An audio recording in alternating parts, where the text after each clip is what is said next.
Right, here it comes again, and today's topic is continuation of what I've been talking about for the last, I think, 1 week. I was watching the past documentaries about Putin and his political stand, and I do believe Putin has a point, and the point he has, I don't guarantee and I don't condone invasion of a sovereign state like he did to Ukraine. There was a room for dialogue. But the way it was done, it was not done the right way. He is calling it in quote denazification. Nazi is a Hitler kind of a movement that is running the Ukraine state, as he claims, allegedly. That's what he says. He is claiming Russians are not given the dignity, they're not given priority in Ukraine, and they form 50% of the population. Putin has an agenda, and his agenda is to make Ukraine a neutral state like Belarus in short. Putin has been crying for transition for many years in Ukraine. The West, instead of reasoning or implementing the Minsk agreement, they are dodging and expanding the territory of the NATO. Putin asked one simple question. Can you be happy, you America and the West, if I come to Scotland or Ireland and I plant nuclear arsenals there facing London and I activate them? America, could you be happy if I plant nuclear weapons in Mexico or Canadian border facing New York or Washington DC, where I know if I release them within the next 5 minutes, they will hit the target? Before you know, already I have hit Moscow or I have hit Washington. You cannot allow that. Remember in 60s when Russian put nuclears in Cuba, you rioted, you sabotaged, you tried even to assassinate Fidel Castro and all that. Now, who is wrong here and who is right? All of them are terribly wrong. NATO got interest in Eastern Europe. It wants to expand the territory. And now, it has gone too far. It's a red brain, because Putin is saying these are my people. And my people cannot be armed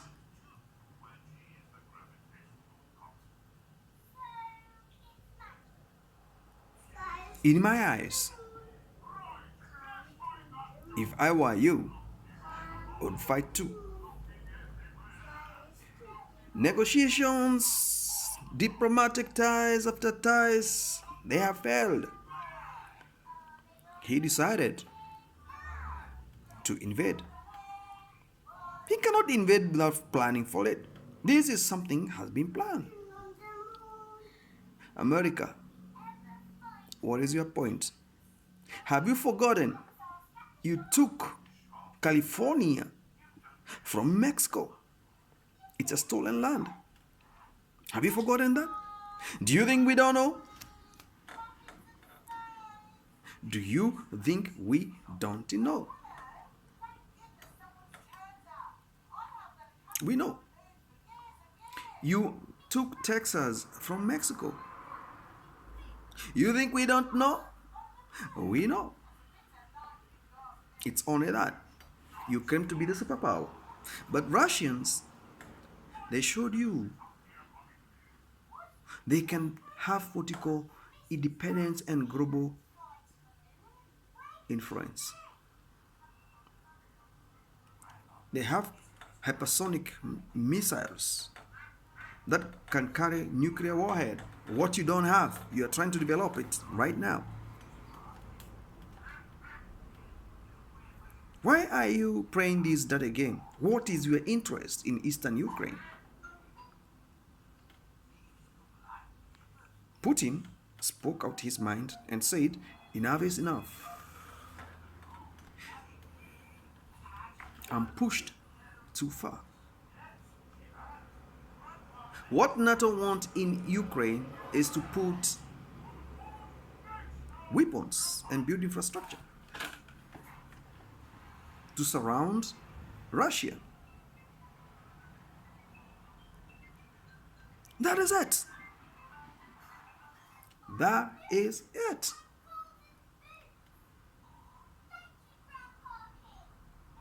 That is it. Your greediness will cost you. Who sanctioned you when you took California? Or there was no treaty? The treaties were there. Who sanctioned you when you took Texas? When you claimed Puerto Rico as your colony, who sanctioned you? Remember in the 90s, Americans facilitated the establishment of Kosovo as a state, today what is called Serbia. Russia didn't say anything. Those people, they speak Russian language. It's the same family tree. Slavic Russian Empire expanded all the way to Finland and Stockholm in Norway. Remapping of Russian Empire, it will come at a cost. No matter what. Who sanctioned you? America. When you facilitated the establishment of Kosovo, who sanctioned you? When you justified going to break Yugoslavia into small states, who sanctioned you? Who isolated you? Why are you deceiving the West? It's good to be fair. Russia is not a small thing. Iran is under sanction because we protect Israel. Israel is fighting Palestine because they want to expand West Bank.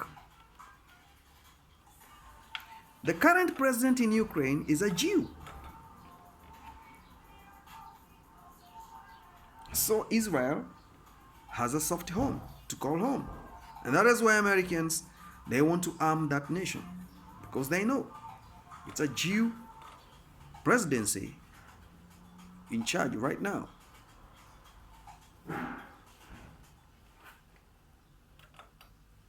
Putin, it's better you go back to the negotiation table with the West. You discuss these matters. You give dialogue time because sanctions will bite. The reserves you have are not sufficient to run the defense. If they put sanctions on you, it will be very difficult for you to manufacture ammunition. Russian Airways cannot fly in Europe right now as we talk. Russian Europe Airlines cannot fly to Moscow. And Moscow is a strategic route in transit to Europe and Russia and Eastern Europe. Ukraine right now is a no-fly zone. The airport is decapitated.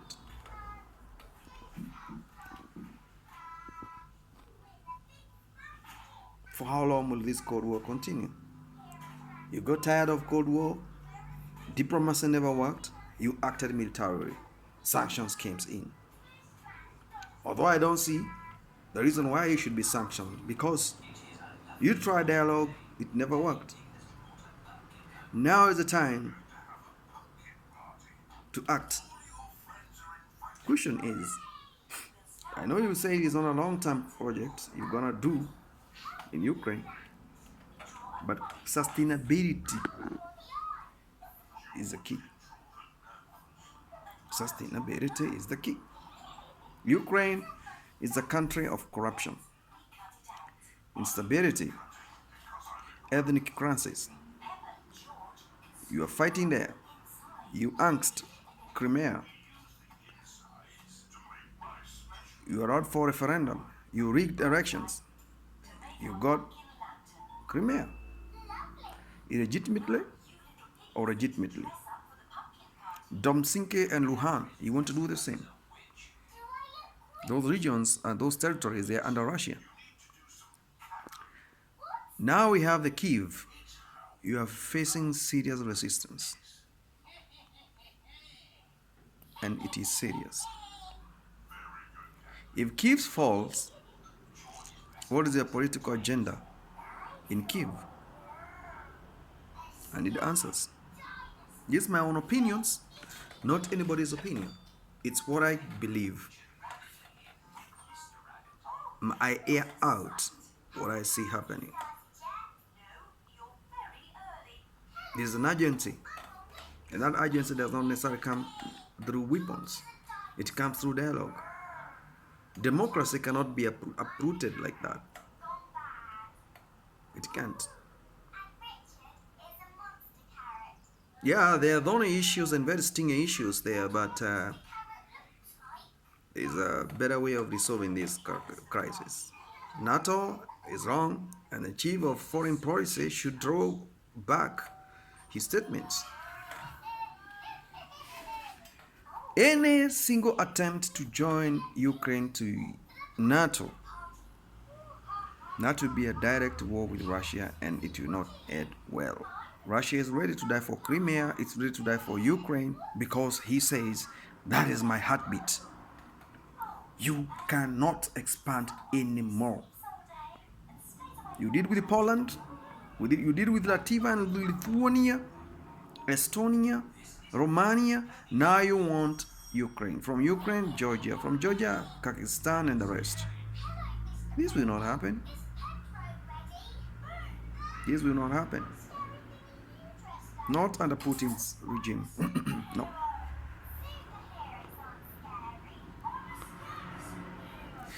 Now, it's tough. Because now what is happening right now, it will affect the generations to come.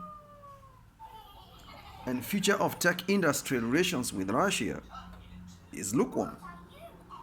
Doesn't mean West owns everything on this planet.